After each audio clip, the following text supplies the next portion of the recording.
What's going on, guys? This is another episode here in Nolan's Pod. Today, as of this morning, we're crowning a champion finally. The Boston Celtics win the NBA Finals. They win their first championship with Jason Tatum and Jaylen Brown. They got one up on the Los Angeles Lakers for most championships in franchise history. Boston has 18 and the Lakers have 17, so Boston has one up on the Lakers. I did not come on here and address Game 4 because there was nothing to talk about, nothing to address. Boston got stomped and blown out, and it was nothing to talk about. We knew that Game 5 they were going to come back and do what they needed to do at home.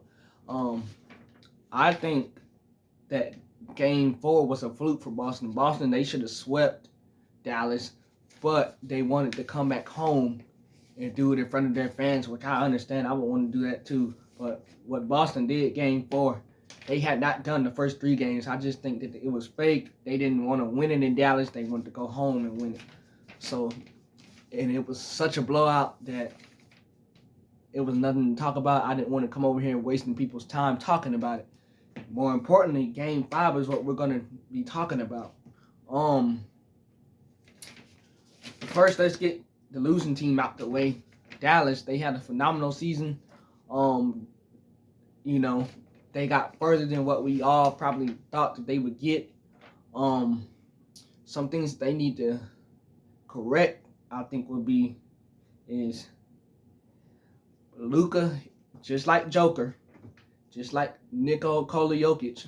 Luka needs to get in shape. Luka had been in shape, but you could tell that over the course of time, Luka has gotten out of shape over time, and it's noticeable. It's very, very noticeable that he's gotten out of shape. Luka, that's one goal Luka needs to have. Get back in shape. 2, we all saying that Luka's not a good defender. Game 4, I seen Luka Doncic guard and D up Jason Tatum and Jaylen Brown and everybody else for that matter. So it's not that Luka is not a great defender. Don't get me wrong. He is not a great defender. I'm not saying he is. But I seen him D up Jason Tatum and Jaylen Brown in Game 4 and everybody else to go along with that. It's not that Luka's such a bad defender. He's not a great defender, but he's also not such a bad defender either.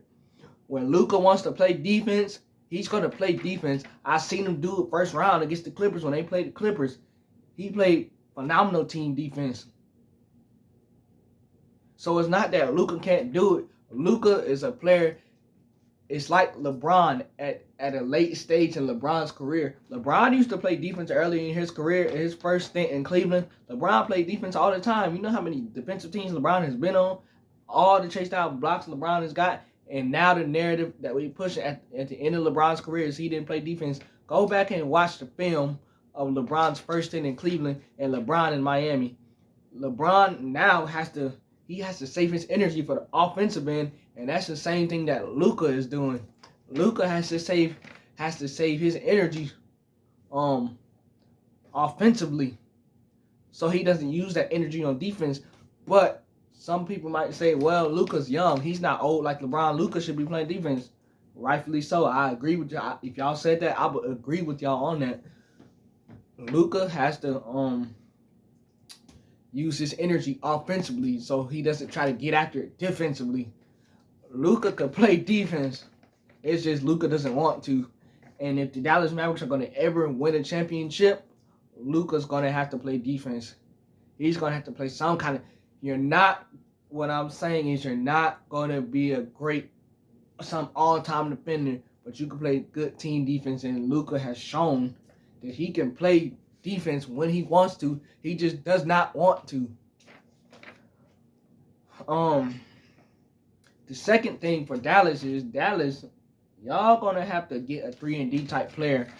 Luka's kind of struggling a little bit in the series or this game. Kyrie's demons.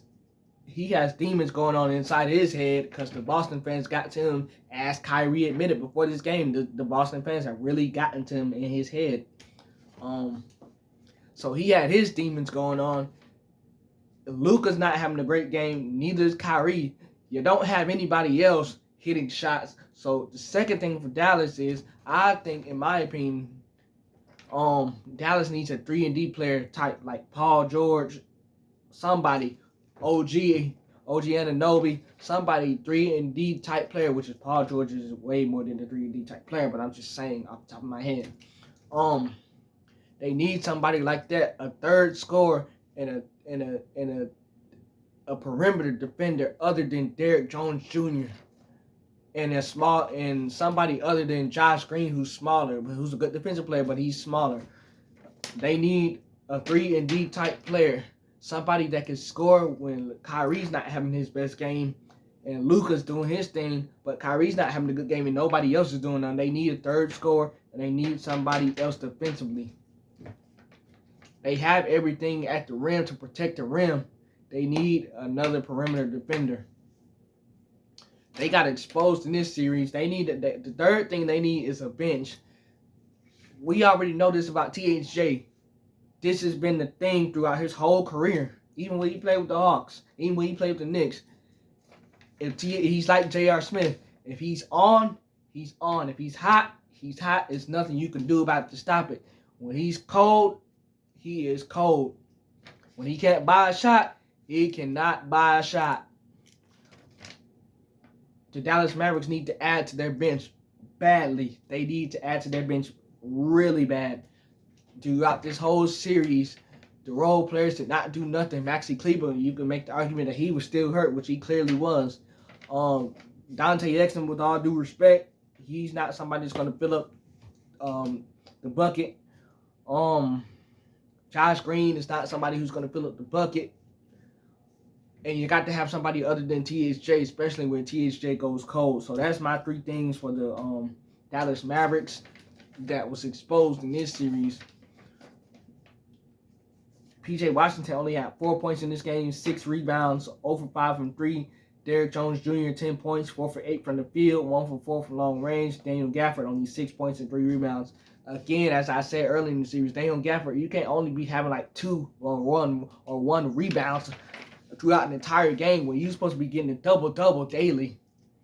Kyrie, the demons got to him in Boston, as he admitted before the game even had started. 15 points, 9 assists, 3 rebounds, 5 for 16 from the field, 3 from 9 from 3-point range. And Luka, 28 points, 5 assists, 12 rebounds, 12 from 25 from the field, and 2 from 9 from 3. Luka was 2 from 9 from long range. The thing that gets on my nerves about Luka is when you don't have it going for 3, when you do not have it going from long range, take the ball to the basket or try to get a mid-range jumper. Go to the free throw line, see the ball go through the basket, or get to the hole, see the ball go through the basket. Luka takes so many threes, and it's just like Jason Tatum. Jason Tatum takes some of the worst 3-point shots that I've seen. But luckily for Jason Tatum, we're not talking about that because he's a champion, but he takes the horrible 3-point shots, as does Luka. It's nice and it's beautiful when it goes in. When it's not, and Luka's still settling when he's not hitting. What the thing that frustrates him the most, he keeps constantly taking them. Luka, get the ball in the mid-range. Take the ball to the basket. Get to the free throw line. Luka did a better job this year of shooting free throws, but in this finals, he was not great from the line, and neither was he great in this game. I think he missed 3 free throws total, maybe 4. But Luka, get the ball to the basket. But Luka feels like he has to do everything because he has no teammates other than Kyrie. The role players are non-existent. That got exposed. I already told you guys they need a bench. So Luka, you got to drive more. You don't have to. We know you can hit that 3-point shot, but you don't have to settle for it, especially when you don't have it going. Another thing was turnovers. Dallas had 13 turnovers. Part of that is Boston's good defense. And Dallas from the free throw line was 7 for 13. That's 53%. So Dallas struggled hitting free throws in this series. That's not going to get you a championship if you're not hitting your free throws. Another thing was 3-point shooting. They were 11 for 37 from long range. That's 29%. They got out-rebounded 51 to 35 in this game. And Boston Celtics had 15 offensive rebounds to the Dallas Mavericks 7. One thing, if you don't finish out the defensive possession with a rebound, or you just don't finish out the possession, period, getting a rebound, you need to rebound the ball. That's key to winning a championship. when you're on defense and you get a stop, you don't really get a stop unless you get the ball back by actually rebounding the ball and not giving Drew Holiday and Derek White, who crashed the glass, the Celtics guards, Drew Holiday, Derek White, they crashed the glass so much. They're getting all these rebounds, and I'm looking at Daniel Gafford stats. He only has 3 rebounds. I'm looking at Derek Lively. He only has like 5 rebounds. Get on the boards and put a body on somebody. Put your booty on somebody and box out. That's another thing. You ain't gonna get a championship if you don't rebound. So the Dallas Mavericks had a good season. They got further than what we expected. It's just some of those things that I mentioned to you guys. That's some things they need to work on. They need to correct, rightfully so. Now to the winner's side, the Boston Celtics. We knew that they were coming in as a favorite this year, and they did not disappoint. They obviously had a much easier road in the Eastern Conference because, it's the Eastern Conference. They went through what? They went through Cleveland. They went through Indiana. And they went through Miami. First round, they went through Miami. Jimmy Butler was hurt throughout the series. Second round, Donovan Mitchell didn't play like the 3 of the games. Eastern Conference Finals, Tyrese Halliburton did not play like 2 of the games. So I'm not discrediting the Boston Celtics. And I'm not saying if Donovan Mitchell, Tyrese Halliburton, and Jimmy Butler does play, I can still make the argument that they didn't play anybody because those guys were hurt. But I could also make the argument that if those 3 guys did play, the Boston Celtics are still the better team. The Boston Celtics are still more than likely probably going to be in the finals, even if those 3 guys played for those respective teams. So they deserved it, but they definitely had an easier road. The Dallas Mavericks had to go through the Clippers. They had to go through Minnesota. I forget the other team that Dallas had to go through. They had to go through the Clippers first round, OKC second round, and they had to go through the Minnesota Timberwolves third round. All 3 of those teams that I mentioned, the Clippers, Minnesota, and OKC, all 3 of those teams respectively had 50 wins on the season. They had all 3 of them 50 wins, including the Dallas Mavericks, 50 wins. They all had a 50-win season, and the Dallas Mavericks had to go through those 3 teams. That's a tougher road, and then you go through a 60-win team, which is the Boston Celtics. That's even tougher, which Dallas obviously couldn't get the job done, but they had a way tougher road than what the Boston Celtics ever had. Let's just get that out the way. Let's credit Boston. Let's credit them. They had a phenomenal season. They won a championship. They were the better team. Everybody else is preparing for next year, while Boston was still the last team standing. Al Horford, 9 points with 9 rebounds, 2 assists, 3 for 6 from long range, and 2 for 3 from the field.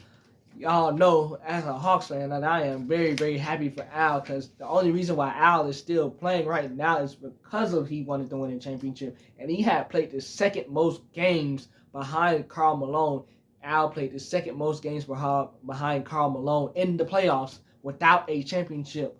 Well, Al's not on that list anymore because he got a championship. So I am more than happy for Al Horford because he deserved that, rightfully so. Good people like Al, or just good people, period, in life. Good things come to good people. And that's Al. He's a class act. He's a classy guy. He's always been a good guy. And he always comes through when you need him to come through the most. I just wish that he could have got one here, obviously. Not that good. Drew Holiday.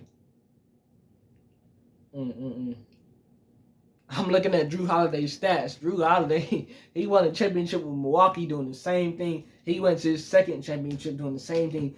15 points, 11 rebounds, 4 guard, 11 rebounds, 4 assists, 7 for 14 from the field, 1 for 3 from long range. Drew Holiday is just a winning type player. He's always been that way, going back to his days with Philadelphia. He's always been that way. He goes to Milwaukee, wins his first championship. Milwaukee practically gives the Boston Celtics a championship by getting Drew Holiday, letting Drew Holiday walk. Trading Drew Holiday. They let him. Milwaukee, they gave the Boston Celtics a championship. You could argue that it's arguable. But Drew Holiday's the winning type player that the Boston needed. They replaced him for Marcus Smart, and they got a championship out of it. Credit Brad Stevens. He deserves all this credit. Derek White, another championship winner. Did you see Derek White get his face smushed into the ground and his teeth was chipped? Did you see that last night? He said, I'd rather get my teeth knocked out any time of the day to win a championship. Same thing as Drew Holiday. Derek White's just a winning type player. 14 points, 8 rebounds, 1 assist, 4 for 10 from the field, 4 for 8 from long range. He's one of those winning type scrappy players who's going to get on the floor and who's going to dive on the floor, I should say, and get a loose ball and try to give his team the possession. Derek White is that grit and grind with Drew Holiday. And then he got the block. I forget who he got the block on. I think it was Derek Lively. Derek Lively tried to dunk on Derek White, and Derek White was having none of it because he got met at the rim. Did Derek Lively by Derek White. So those are the winning type plays that I'm talking about. A smaller guard blocking the center. Are you kidding me? And then the Jaylen Browns, the Jason Tatum, 31 points, 8 rebounds, 11 assists, 11 from 24 from the field, with 1 for 7 from long range. MVP of this NBA Finals, well-deserved JB, Jaylen Brown, 21 points, 8 rebounds, 6 assists, 7 from 23 from the field, 2 from 9 from long range. No, Jaylen Brown and Jason Tatum did not have an efficient game, but they did everything else in this game, like rebound, assist, their passing, they attacked.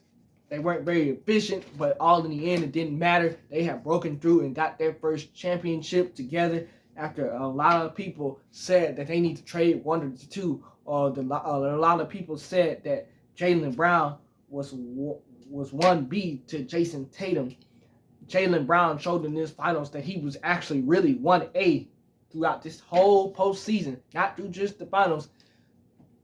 The whole postseason, Jaylen Brown showed that he was really just 1A and that he was not going to take a step back in this postseason run. And Jason Tatum, you got to be proud of Jaylen Brown because he really showed, I'm not standing behind Jason Tatum. Now it's my time, and I'm going to take full advantage of it, and he did. And when he needed Jason Tatum came through for him. And then you got the surrounding pieces like Drew Holiday, the Derek Whites. They traded for Kristaps Porzingis. He was a huge part of what they did this year. You have to give credit to KP too, because he played through a severe ankle injury that's rare. He played through that. He didn't give you much in this game 5, but the fact that he got out on the court, gave everything he had, and he played through it. Much credit goes to KP. You got to give credit to Peyton Pritchard. He came off the bench and he hit another half-court shot. That was his second half-court shot he made in this series. Sam Hauser came off the bench knocking down threes as usual. You got to give credit to Brad Stevens for putting this team together. Brad Stevens used to coach this ball club for like 8 years, and he went up to front office. He put this team together. You have to give credit to that. Joe Mazzulla, youngest head coach in the league. He's basically his player's age. He's in his 30s. Al Horford's older than Joe Mazzulla. You have to give Joe Mazzulla credit for regaining the respect of the players on the team. Those players respect him. They go to war with him. They're going to fight for him. And they got a championship for their head coach. Much respect to that, especially with a young head coach in this league who's not proven. And especially with the circumstances that Joe Mazzulla got thrown in with the situation with the last coach. We know all of that. He got thrown in the interim. They removed the interim tag and made him the official head coach, and he delivers the championship. Boston led by 26 in this game. That was their largest lead. They only had 9 turnovers. They hit 13 threes, and they were 17 of 20 from the field. So Boston did all the things they needed to do. Rebound, which wins you championships. Get the defensive stops, which wins you championships. And your stars need to show up when it's mostly important. Jaylen Brown, Jason Tatum did that. The role players followed them. They played defense. Dallas only scored 88 points. Dallas had not scored 100 points This game was a 5-game series. So in the 4 of the 5 games, Dallas was held under 100 points. The only time they scored 100 points was game 4 when they smoked the Boston Celtics. Other than that, defensively, the Boston Celtics were a juggernaut. We have got to stop calling Luka and Kyrie the best backcourt, because with this, they were not, and Kyrie did not have any great. The 3 games Kyrie played in Boston were horrible. As he mentioned, those fans really got to him. They got to him, and he mentioned this before the series was over. He mentioned this before this game started last night, that the fans really got to him and that he had demons inside his head. Those Boston fans will do that to you, but when you also stand in front of the Boston fans on a mic and announce, if you guys are willing to have me back, I will come back, and then for you to dip and go to Brooklyn, you know that's not going to sit well with the Boston Celtics crowd. So, Kyrie, you know you had that coming to you, and he just could not get over the hump with the fans, and he just could not get over the hump with winning another championship. But, you know, it is what it is, and we're officially into the offseason now, and you got to give credit where credit is due to the Boston Celtics, because they were the better team. Luka has a long career ahead of him. Another thing Luka needs to correct: stop crying to the refs. Luka, you are a superstar. More times than not, you're going to get the call. Quit crying to the refs. And every time you want a foul call, Luka, you don't have to try to force a shot and force contact to get a foul call. Play your game, Luka. Play your game. You good, Luka. You good. Just play your game. You don't have to try to force a whistle. Just play the game. Let the game come to you. Just because you're not getting the call don't mean that you just got to try to will your way to try to get in the call. Just play your game. Quit crying. The calls are going to come. More importantly, Luka, get in shape. Talk to Joker. Do whatever you need to do. But you need to get in shape also. But Luka, you have a long career ahead of you. Luka's going to be back. One thing about it, the Boston Celtics went through a lot of failure with Jason Tatum and Jaylen Brown. They went through a lot of failure, getting the Eastern Conference Finals, knocking on the door, getting to the NBA Finals, coming up short, until they finally broke through. Luka, you have it coming too. You're going to break through someday. It's just not, it was not yesterday, I should say. But you're going to break through, Luka. It's some things that everybody has. All the teams in the league, they're at home. They got to work on stuff to get better. Luka, same thing. He got further than those teams too. He has to work on stuff. Jason Tatum and Jaylen Brown are only improving, which is scary to say because they just won a championship. But Jaylen Brown and Jason Tatum, they have room for improvement too. And that's really scary to say. But that's all I have for you guys today. Remember to like, comment, subscribe. Let me know what you guys think about Luka coming up short. Let me know what you guys think about Kyrie. Let me know if you think the Dallas Mavericks need to add a piece or two. And let me know what you think about the NBA champion Boston Celtics.